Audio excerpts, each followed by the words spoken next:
Hey, what's up everybody? Clayton here with Go Analytics, and today I'm going to show you how to default a slicer to the latest date. So let's get started.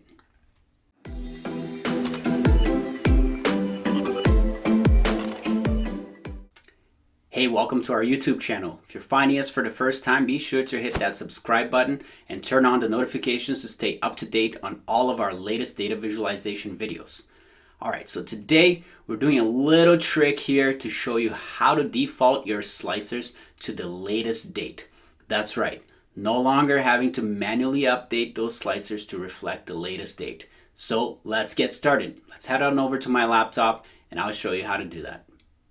All right, so here we are in Power BI, and I've set up this report so that I have this slicer here set to the latest date. So as we can see here, the latest date for this data set is November 1st, 2024. So I've got it set up that way, but one thing that happens if I refresh the data is that this will no longer be the latest date. So let's take a look at what happens when I refresh the data. So as you can see, now that we've refreshed the data, I'm no longer displaying the latest data in my slicer. So now I have 2 additional months worth of data in my data set, but it's not being picked up by default. So I want this employment number here to default to the latest month and year. So to do that, we have to create a couple of columns in our data set in Power Query. So let's go ahead and create those. I'm going to open up our Power Query editor. All right, so here we have our date column, and what we need to do is create 2 additional columns. The first one being a column that gives us what the latest date is, and the second one being a column that will do some logic to get us our latest flag for our slicer, and if it's not latest, then just show the month and year. So let's start with creating a column that gets the latest date from this data. So as we know from refreshing our data, we know that January 2025 is our latest year. So let's create that column. So I'm going to go to Add Column and click on Custom Column.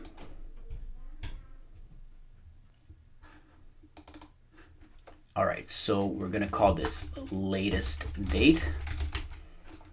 And let's write a little bit of M programming here. So to get the latest date, we need to reference, we need to use a function called list.max. So this gets the maximum of a list. And our argument inside of this function is referencing the last step.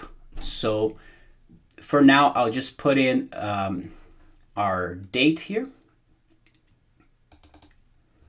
and close the brackets. And what you'll see is we're going to end up with errors. So let's go into our advanced editor. So from the Home tab, we can click on Advanced Editor. And we've added this step here called Added Custom. And I'm going to actually change the labeling on that to say Added Latest Date. And instead of this reference date here, what we want to reference in here is this reference date, but at the very last step before. So we want to reference it for this step, which is the last step in the query that happened, and the reference date. So we're going to get the maximum date as of the last step in this query. And we need to change this here.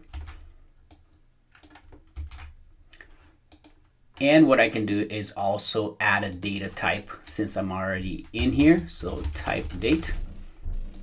And click Done. And now we have our latest date. So as you can see here, for every row, it shows 2025-01. All right, so that's the first column we needed to create.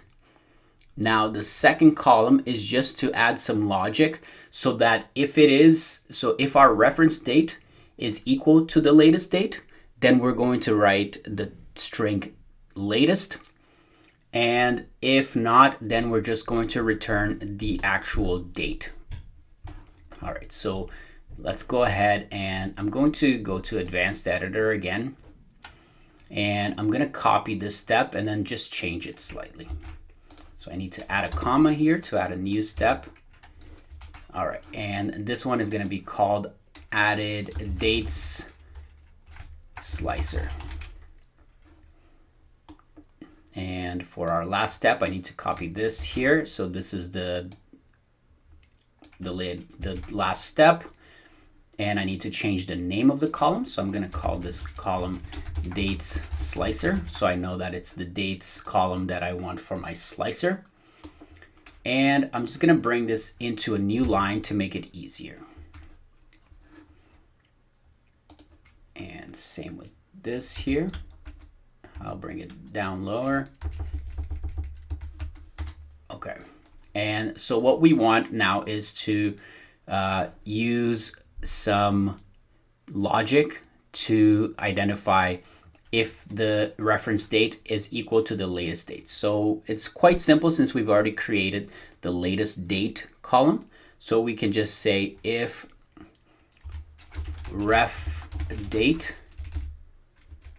equals to latest date, then now we say what we want to return. And in this case, we want to return the word latest, and I'm also missing an if right here. So each if. So if our reference date column equals our latest date column, then we're going to return the string latest. But what about if it doesn't? Then we have an else statement, else, and here's where we're going to be combining some information. So we're going to be combining the year and the month.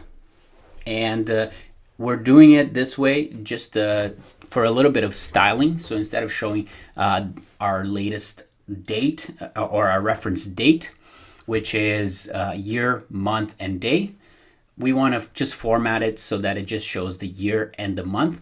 And in fact, we want the first 3 digits of the month name. So just a little bit of fancying up our data here. So our else statement is going to use the text.combine function. And in this function, we are going to need to open up curly brackets because the text.combine takes in lists. So the curly brackets identify that it's a list. And the first thing we want to add is the year from our reference date. So, and to do that, I also need to wrap it in a text.from function. So one thing at a time. So the first thing is to get the year. So we can use the date.year function and then pass in our ref date column. But this will return a date type, and our text.combine only accepts text values. So we need to wrap this in text.from and add another curly bracket, another rounded bracket here. So essentially this function converts this date to a year, to a text, sorry. All right, and we're going to combine that with the date.month name, and we'll pass in our ref date. So this gets us the month name for the ref date column, but we don't want the full name. We just want the first 3 digits. So we are going to wrap this in text.start, and the text.start takes in an argument and then how many number of characters we want. So we want the first 3, and close that. And now after the curly brackets, I can identify how I want to separate it. So the next argument is a separator. In my case here, I just want a dash to separate this from this. And I need another comma here before the data type. And I need to change this type to text.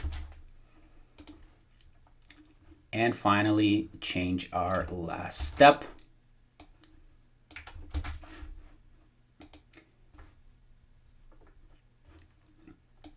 All right, so now we see here that we have our year-end short month. And this is for, if we go over here to our ref date, we do see that it's 2023-04, so it's 2023 April. And in the case where our ref date equals our latest date, then it should say latest. So if I select from here,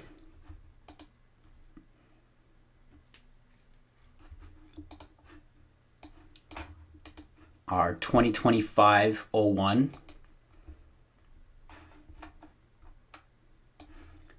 then we see here that it says latest for that. And I'm going to remove this filtering and apply this. So let's go back to our report now.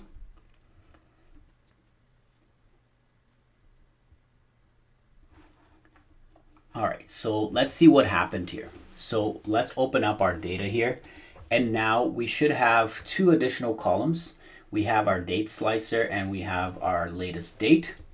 And what we can do now is, instead of using a ref date for the slicer, we can use the dates slicer. So I'll remove that and put our date slicer here. And this looks a little bit odd right now. So I'm not seeing my latest, and that is because it's being sorted in ascending order. So I want to sort it by descending order. So now, okay, we see our latest here at the top, but still our dates are not sorted in a descending order. So what we want to do is take our date slicer here and sort it by our reference date. Now what we see is what we expect, which is our latest here being January, and then followed by December, November, all the way down to 2023. So now if I select the latest, now we're showing employment here for 2025-01, so January 2025. But the cool thing now is that once I save this report and publish it, and anytime I refresh the data, latest is going to be the selected option in this slicer. So I don't need to worry about having to manually update the report, because I can just run the refresh and know that it's going to pick up the latest date.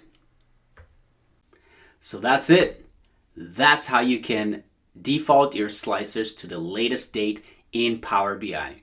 If you like this video, be sure to hit the like button, and we'll see you in the next video.